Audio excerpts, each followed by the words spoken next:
Seja muito bem-vindo, seja muito bem-vinda ao último episódio do ano desse programa em podcast, a Nova Advocacia Tributária. Eu me chamo o professor Alexandre Maza e nesse programa nós discutimos todas as sextas-feiras as melhores oportunidades e estratégias para quem quer começar do zero advogando no nicho de tributário. E hoje eu vou falar sobre a aprovação da reforma tributária que se deu nesta semana aqui. Estamos falando no finalzinho do mês de dezembro de 2024 e a reforma foi para sanção presidencial, que será resolvido muito rapidamente. O presidente vai sancionar a reforma e hoje nós vamos falar um pouquinho sobre as coisas da reforma.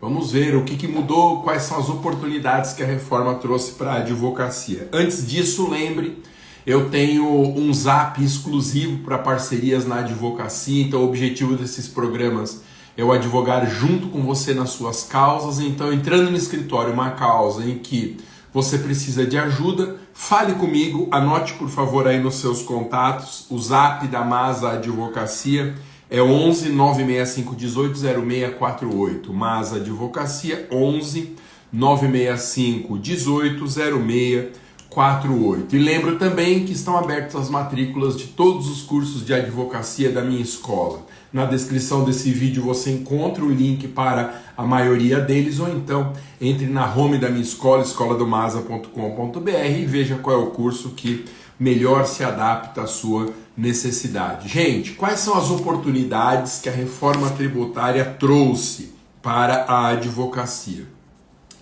Tudo na história da reforma tributária começou com a emenda constitucional 132, aprovada um ano atrás, no dia 20 de dezembro de 2023, que alterou mais de 100 normas constitucionais em matéria tributária.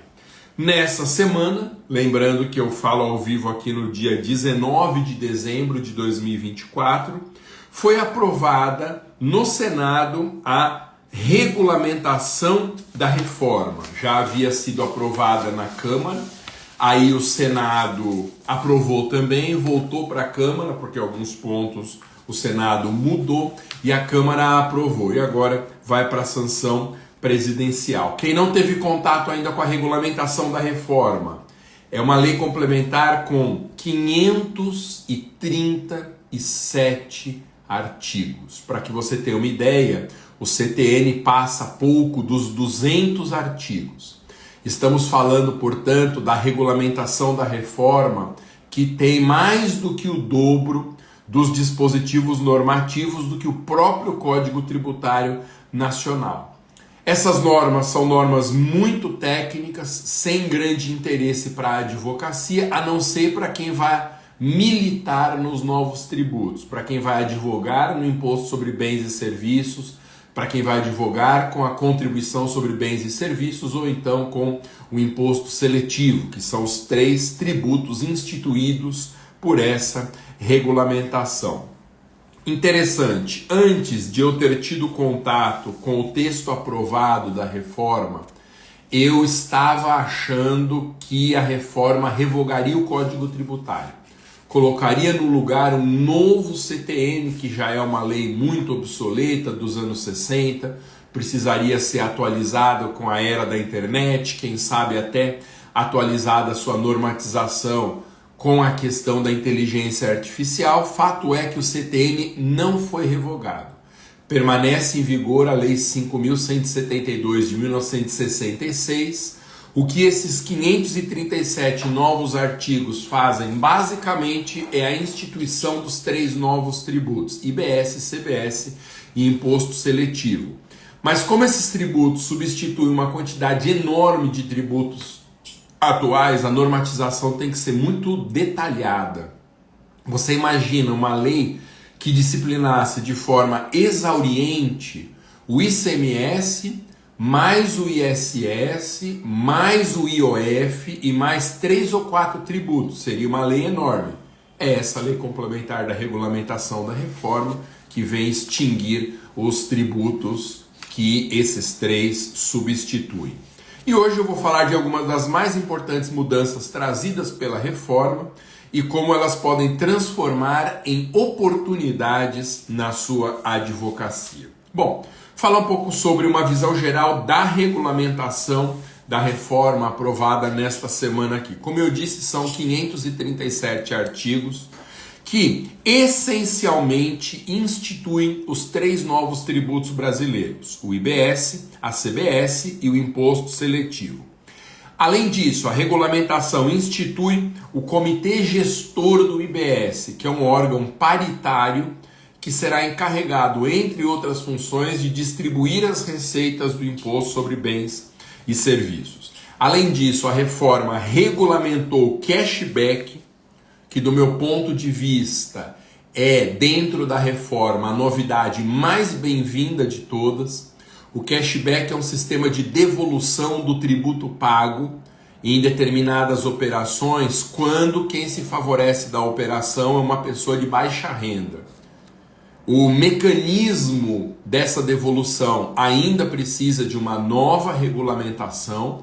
A lei complementar aprovada essa semana não diz como que se dará o cashback. Eu imagino que toda vez que uma pessoa da população carente fizer uma compra ou uma contratação de serviço, o valor do imposto pago vai para uma conta crédito vinculada ao CPF dessa pessoa e ela pode sacar do jeito como achar conveniente. Ou então, na própria boca do caixa, de alguma forma contábil, que eu não consigo antever aqui, o desconto já ser aplicado, talvez até a pessoa saindo com o dinheiro na mão. Mas fato é que o cashback foi regulamentado agora pela lei complementar dessa semana, estabelecendo a informação mais importante que a sede constitucional da reforma não tinha estabelecido. O que é uma pessoa de baixa renda para fins de cashback? É alguém que tem uma receita mensal de até meio salário mínimo. Ou seja, é uma pessoa realmente de baixa renda. Então, com uma remuneração mensal de até meio salário mínimo, faz jus a esse cashback. Além disso, dado muito curioso que eu destaquei no meu livro de tributário, eu terminei de escrever já meu livro sobre a reforma, o meu curso de Direito Tributário da editora Saraiva, agora no grupo GEM. Também eu abordo no meu curso de Direito Tributário um dado muito curioso da reforma, porque ela normatiza as sociedades anônimas de futebol, conhecidas como SAFs. Todo mundo viu que este ano o Botafogo, depois de décadas e décadas, sagrou-se campeão do Campeonato Brasileiro e da Libertadores, que era um título inédito.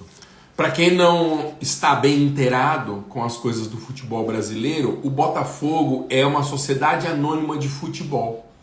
Ou seja, ele tem uma forma de organização nova no nosso direito. Tem um investidor que preside as ações do clube e a administração fica a cargo desse indivíduo, mais do que a administração estrutural do próprio clube. E a regulamentação da reforma, veja só, trata das sociedades anônimas de futebol para dizer que elas estão sujeitas a um regime especial de recolhimento de tributos. Outro dado muito importante que a regulamentação da reforma trouxe essa semana: hipóteses de não incidência do IBS e da CBS. Ou seja, casos em que, se houver a cobrança e ela irá acontecer, a nossa tese de defesa será a não ocorrência do fato gerador. Eu vou listar quais são essas situações, que deve ser a primeira aproximação que você tem em relação a esse tema. Essa parte é o coração temático da reforma para fins de oportunidade na advocacia. Está no artigo 6º da lei complementar que regulamenta a reforma tributária. O IBS e a CBS não incidem sobre, e aí vem uma lista de oportunidades para nós: fornecimento de serviço por pessoas físicas em decorrência de relação de emprego com o contribuinte. B. Sua atuação como administrador ou membro de conselhos administrativos e fiscais e comitês de assessoramento. Transferência de bens entre estabelecimentos pertencentes ao mesmo contribuinte.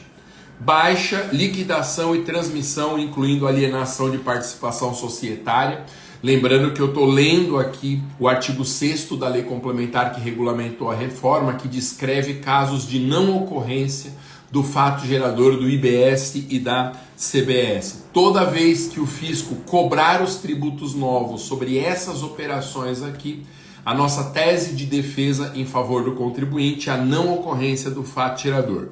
Seguindo, não incide o IBS nem a CBS sobre a transmissão de bens em decorrência de fusão, cisão, incorporação ou integralização e devolução de capital, sobre rendimentos financeiros, recebimento de dividendos e juros sobre capital próprio, de juros ou remuneração ao capital pagos pelas cooperativas, demais operações com títulos ou valores imobiliários, não incidem IBS e a CBS sobre doações sem contraprestação em benefício do devedor, transferências de recursos públicos, destinação de recursos por sociedade cooperativa, repasse da cooperativa para seus associados, ou seja, nós temos aqui uma enorme lista de situações em que falta o intuito comercial da operação. Assim como acontece atualmente no ICMS, que é um tributo que será substituído por esses novos, só ocorre o fato gerador do imposto se a operação tiver uma finalidade mercantil. Ou seja, além de mudar a propriedade do bem, esse bem tem que ser um bem destinado ao comércio, vendido por alguém que trabalha naquele ramo de atividade. Assim como acontece com o ICMS hoje. Então, da mesma forma como já ocorre com o ICMS, se eu, Alexandre Maza, pessoa física, vender essa caneta para você, que me assiste, me ouve, que também é uma pessoa física, não haverá incidência do IBS e da CBS, porque não tem um cunho mercantil. Nós somos particulares que não desenvolvemos a atividade finalística de venda de itens de papelaria. Da mesma forma, não incidirão IBS e CBS se não houver mudança de propriedade. Você viu que uma das hipóteses aqui importantes é a situação em que uma mercadoria é transferida entre filiais de uma mesma empresa, ou seja, não houve mudança de propriedade, não ocorre o fato gerador do imposto. Outro trecho muito importante da regulamentação da reforma tributária diz respeito ao imposto seletivo, o tal do IS. Na sede constitucional da reforma tributária, havia pouquíssima coisa sobre esse tal do imposto seletivo, já conhecido como imposto do pecado. O que a regulamentação fez? Como a regulamentação criou o imposto o imposto seletivo, ela aproveitou para listar quais são os itens e atividades considerados prejudiciais à saúde e ao meio ambiente, cuja propriedade enseja o dever de recolhimento do novo imposto. Então, a regulamentação da reforma, redobre sua atenção aqui, definiu como prejudiciais à saúde e ao meio ambiente para fins de pagamento do imposto seletivo, atenção para a lista, vão pagar imposto seletivo veículos, embarcações e aeronaves, produtos fumígenos, bebidas alcoólicas, bebidas açucaradas, e aqui a lei pensa basicamente nos refrigerantes, bens minerais, concurso de prognóstico e fantasy sport, que são games online, itens de plástico descartável e de uso único, armas e munições, incluindo suas partes e acessórios, exceto se destinadas às Forças Armadas ou aos órgãos de segurança pública. Então nós temos aqui o panorama completo dos itens que vão recolher o imposto seletivo. E agora eu encerro fazendo uma lista das oportunidades novas na advocacia que a reforma tributária trouxe. O que é uma oportunidade nova? É uma tese para a gente defender o cliente. Quais são as novas teses que a reforma trouxe? Então, eu numerei aqui e vou fazer uma passagem panorâmica por elas. 1. Primeira tese, utilização de tributo com alíquotas progressivas sem previsão constitucional. Lembrando que com a reforma, 2 tributos passam a poder ter alíquotas progressivas. Agora, a lista dos tributos progressivos no Brasil é essa aqui: Imposto de Renda, ITR, IPTU, ITCMD e IPVA. Qualquer outro tributo que tentar ser cobrado de forma progressiva é inconstitucional, isso é a tese 1. Tese 2. Adoção de burocracia que dificulta ou impede o cumprimento da obrigação tributária principal ou acessória, que é uma violação ao novo princípio tributário chamado de princípio da simplicidade. Tese 3. Exigência de obrigações acessórias sem indicação dos dispositivos normativos que a sustente, violação ao princípio da transparência, que também é um novo princípio que a reforma trouxe para o nosso direito tributário, que não passa de ser o bom e velho princípio da publicidade com uma roupagem mais moderna. Tese 4. Impedimento de utilização pelo contribuinte de créditos tributários decorrentes da cadeia produtiva ou circulatória. Isso porque os tributos novos que foram instituídos pela reforma, eles se sujeitam também ao princípio da não cumulatividade. Ou seja, o contribuinte se apropria do crédito daquele tributo pago na operação anterior. E essa apropriação de crédito permitirá que esse crédito apropriado seja descontado na próxima operação da cadeia. É a clássica incidência do princípio da não cumulatividade. Tese 5. Exigência do IBS sobre operações de exportação. Eu já bati muito nessa tecla com você. Existe uma regra da tributação brasileira sobre importações e exportações. A regra é, quando eu importo um produto, eu pago tudo que é tributo. Na exportação só incide um, que é o imposto de exportação. Então o IBS está na regra geral. Se cobrado sobre a exportação, a cobrança é indevida. Tese 6. Exigência de tributo sobre operações relativas ao ato cooperativo. Tese 7. Cobrança da CBS e do imposto seletivo no mesmo exercício financeiro da lei que os tenha instituído ou majorado. Tese 8. Base de cálculo do IPTU majorada acima da inflação do período por ato do fisco. Tese 9. IPVA sobre barco e aeronave exigido antes de publicada a lei estadual que definiu esse novo fato gerador. Tese 10. Exigência de IPVA sobre veículos automotores que dispensam emplacamento. Já falamos disso, né? Como tratores e bicicletas elétricas. Tese 11. IPVA diferenciado para veículos importados, o que continua sendo proibido no direito brasileiro, você ter uma alíquota para carro nacional e outra alíquota para carro importado.